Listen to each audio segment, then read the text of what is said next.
Hello, Story Chasers. This is Amber, and this is Anthony Korahais. He is one of my really good friends. If you might remember, a couple of years ago, he gave up his life for a month to come help me down in Yuma when I had a bad back and I messed my leg up. I absolutely appreciate him. I'm actually interviewing him today to talk about his story with why he decided to leave RV life, specifically van life, and go back into an apartment.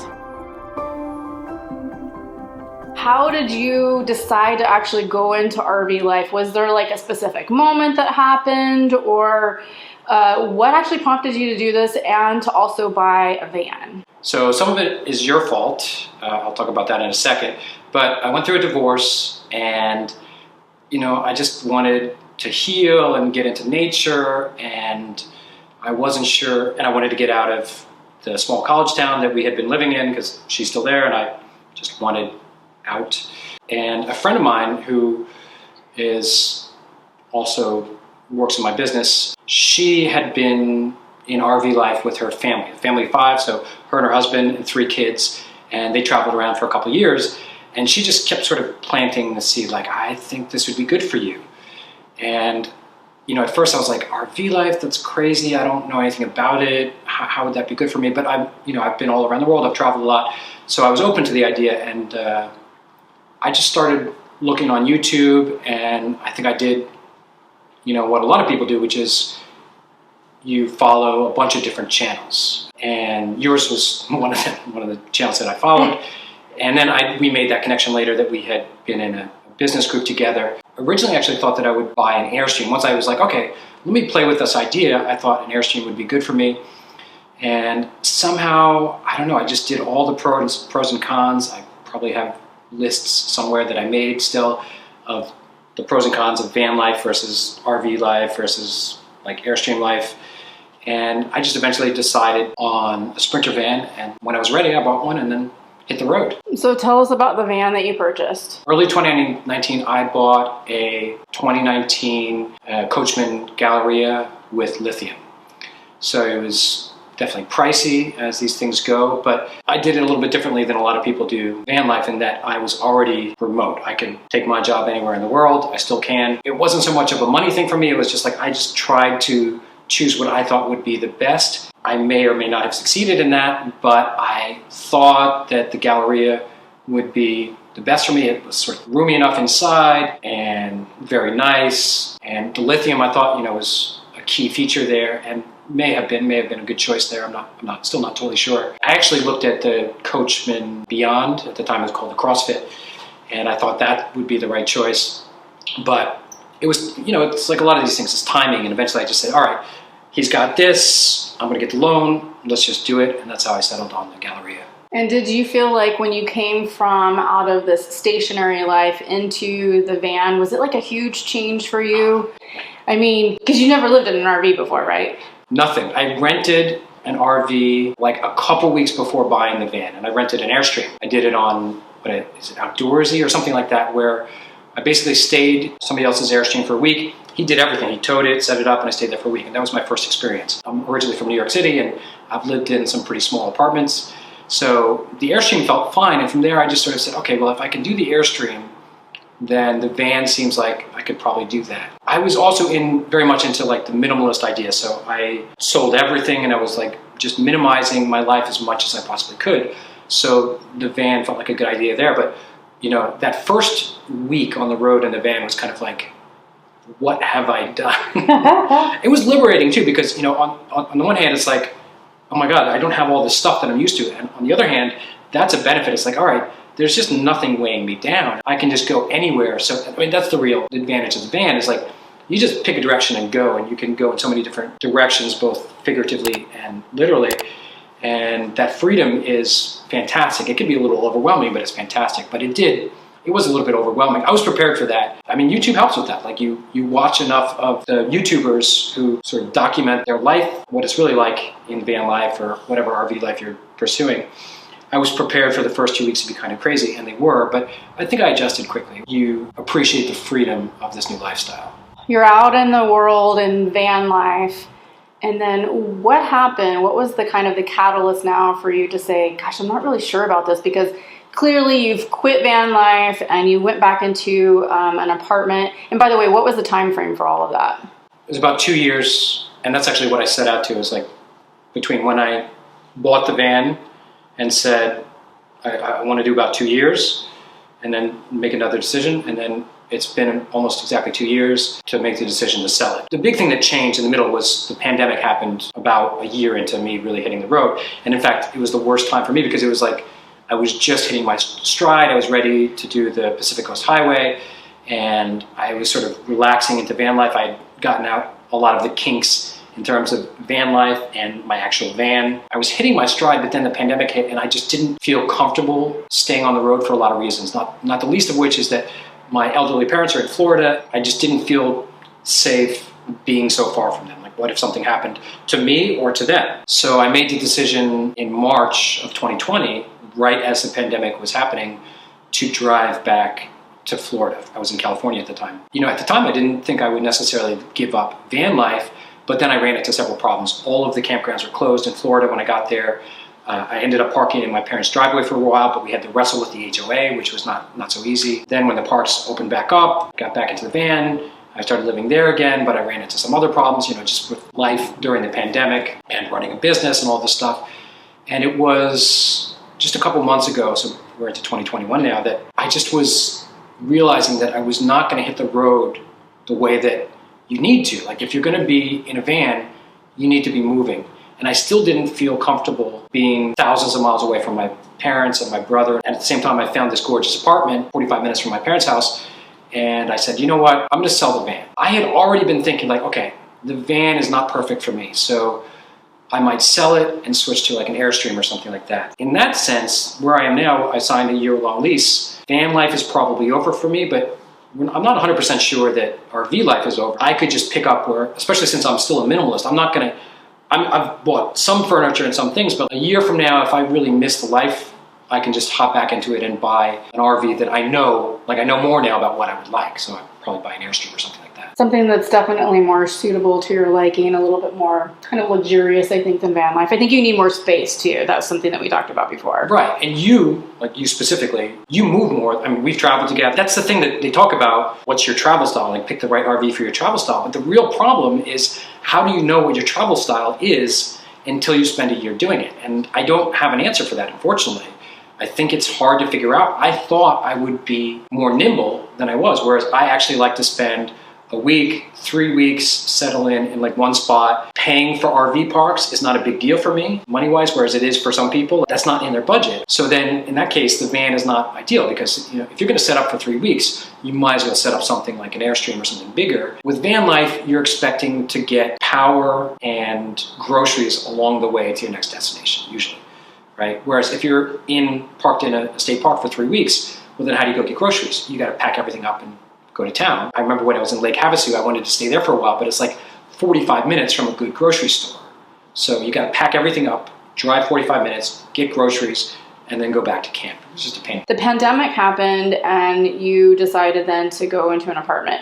If the pandemic didn't happen, do you think you still would be doing this? No pandemic. I was hitting my stride with RV life. I would have done the Pacific Coast Highway. Who knows, maybe I would have gone all the way up to Alaska. I don't know, like you did. But I think that I would have, at the very least, switched to something like an Airstream, a trailer. I was feeling that, like, there are huge advantages to the van, but one of the disadvantages is that you can't separate your home from your vehicle. And that was wearing on me, and I was looking to switch to, like, towing something. Maybe I would have switched to an Airstream, and maybe that would have worked better for me, and I would have sort of settled into that life. But I'm still also not sure because there are certain things about where I am in my life and my business that, like, for example, dating. So it's been almost 3 years since I've been divorced, and sooner or later you just sort of have to like get back into the dating world. That's not easy when you're living in a van. I think maybe I would still be in an Airstream, but maybe thinking about getting an apartment someplace else. Like, all right, maybe I'll just settle down and get an apartment in California for a year. I don't know, something like that. So you brought up your business earlier, that it was already a remote business. Can you tell us what your business is, and then how was that business actually affected when you went into this van life, and then maybe did it even affect you going back into stationary life? My story is a little bit different than a lot of people in that I think a lot of people enter van life or RV life and then try to figure out how to make that sustainable. Whereas I've been 100% location free since 2016. And even before that, I'd been building up my remote business. It was a goal that I had set. I knew that I wanted location freedom, whether that meant moving to another country or something else. I just had set that as a goal. It actually didn't have much of an effect on my business because my business has been going for a long time and I had momentum. I built up a lot of sort of digital equity. And in fact, my fans kind of liked it. So I teach Qigong and Tai Chi and meditation. And, so I'd go out to these beautiful places and take a short video or some photos and put it on my Instagram. And my people liked that. And for a while, it really wasn't a problem in the sense that I could still produce the content that I needed to. But it got more and more difficult. So I do live webinars. You can always find a signal strong enough to do that. But sometimes you have to work harder to do that. Whereas now I'm in an apartment, I don't have to think about that. It's not when I have a webinar coming up, I have gigabit internet in my apartment now. So it's just super fast internet all the time. It's just one of those things that you just cross out, have to worry about. It's doable on the road, but you have to plan ahead for it. So you might have to head to town or check your signals beforehand. For me, I had both AT&T and Verizon hotspots, and sometimes you need one or the other, and you have to make sure your devices are charged. It's just an added layer to the digital equation. It's doable. It's just like anything else. It's a pain. Has it affected my business? No, I don't think it's really affected the bottom line either way. Maybe it's helped me a little bit. It's easier to run a business from an apartment, for sure. What are some of the other things that you dealt with in your business on the road from the standpoint of doing your webinars? Because you talked about, having to make sure you had a good cell signal, but what about noise? And did you have to have a nice backdrop? Did you do it inside of your van? What were some of those things? For my webinars, it was mostly internet because I would do those inside the van. The background didn't matter because we're just chatting with me and my students. But noise is an issue because, for example, if I'm someplace hot and the air conditioning is on, in these vans, my air conditioning is very loud and I had to manage that. I figured out a solution, but anyway, it's one of those things you had to deal with. But then I record guided meditations, for example, and you'd think that staying out in the middle of nature, that would be easier, but it wasn't. So again, the air conditioning was an issue. Neighbors making noise is an issue. People running generators, that was an issue. You're in the middle of recording something and your neighbor starts using a generator or something like that, or dogs barking. You just have less control over those things. Again, I don't want to discourage people because these things, it's doable. But my business was already running before I hit the road, so those things had to continue. It wasn't like I was designing my business as I hit the road. So the guided meditations, for example, are a part of my business. I'm not going to stop doing that. I have to keep doing them, so I have to find a way to do it. And obviously, in an apartment setting, that's just a lot easier to do. You can build up a little recording studio and record when you want on your own time. And while you're talking about the nuances of your own business, and maybe people who are watching this don't have the same type of business you have, they might have the same situations, though, depending on what their business is or remote job is. So I appreciate you kind of elaborating about that because that could very much help them. Based on that, what kind of advice would you give to a new person coming in who is looking to not necessarily do van life, so just talk about RVing in general? What are some of the things that you think you could tell them that might be helpful to them, especially if they have their own business or are looking to do a remote job?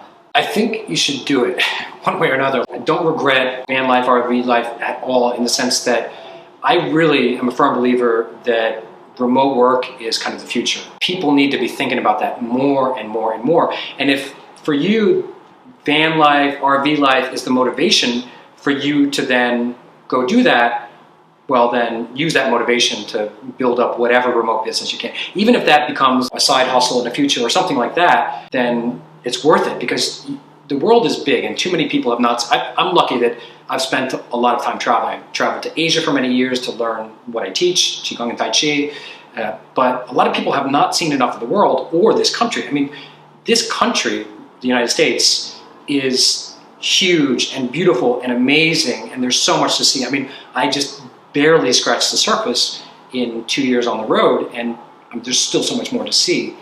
So I think there's something to it. Now, figuring out the details can be hard, but there's so many different ways to do it, and it's easier than it ever was in the sense that there are more remote jobs, there's internet in more places. 20 years ago, when I drove across the country, internet on the road wasn't a thing. So now that's doable. It's a good exercise for people to do. Can you take your life on the road for 2 years like I did? Can you pick up and relocate someplace and experience a new culture, a new life? The national parks in the United States, like how many of them have you seen? They're incredible. Find a way to go see those things, and RV life is a great way to do that. So after 2 years of RVing, what is one of the most valuable lessons that you have learned about this particular lifestyle? I guess we would call it minimalism. Minimalism and gratitude and lifestyle design. I live in an apartment again. I have a washer dryer. It's a miracle. I have a dishwasher. And actually I've been here for about 2 months now, and I thought I would get tired of them, sort of grow accustomed to them the way you would expect. And I haven't. Every time I do laundry, I'm like, this is amazing. It's right in my house. This is so cool. And the dishwasher too. RV life taught me that. And I think it'll last for a while. It taught me how little you need to live. There are just so many things that you realize you just don't need in your life. Going to a laundromat is not super convenient, but you can do it. Or washing the dishes by hands, okay, I use the dishwasher now, kind of developed a little meditation with it. Or even clothing, this is a merino wool shirt. Now I realize that when you live in a van, merino wool, it costs more, but it's okay, it's better for that kind of lifestyle. So I don't need to go buy 24 cotton shirts. I'm okay with less. I really appreciate minimalism as not just something that people are doing, but it is a way to sort of grasp what is actually meaningful in life and sort of figure out what that means to you. More stuff, I guess that it almost sounds cliche, but more stuff is just not going to make you happy. And if you live in a van for a couple of years, or if you live in an RV for a couple of years, you're going to learn that, and it's going to become sort of part of your operating system. Absolutely. That's one of the things that I really talk about a lot, is how stuff doesn't actually matter in the grand scheme of things. And I think just from looking around at your apartment here, you have embodied that minimalism still, even going back into stationary life, which is quite profound, because I've interviewed another couple, Tracy and Cruz, who also came off of the road, and they also adopted that minimalist lifestyle even back into a home. So I think that's a very, very important lesson. For sure. In the back of my mind, I know that I'm not really that stationary because of that remote work. I can pick up and leave. So I might move to Costa Rica in a year. I might buy an Airstream. It's not such a big deal anymore. I've already gotten rid of most of my stuff. I don't own a house. If I buy a car, I'm going to buy a car just for getting around. That's easy to sell. I'm already designing my life in a way that if I decide to hit the road or move to another country or move to another state, I can do it pretty quickly. Anthony, thank you so much for allowing me, of course, into your home and the interview. I think it's a really important discussion to have, to really balance out people who really desire to go in van life or RV life and stay in there, and people who actually come off the road. So I appreciate you letting us into your life and sharing your story with us. Pleasure. Also, you mentioned your business. You're a Qigong instructor and Tai Chi instructor.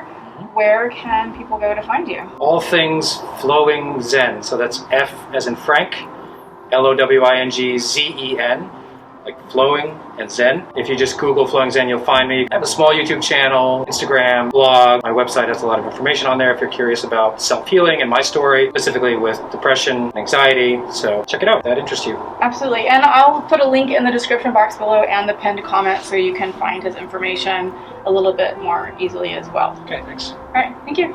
Welcome. All right. Pleasure.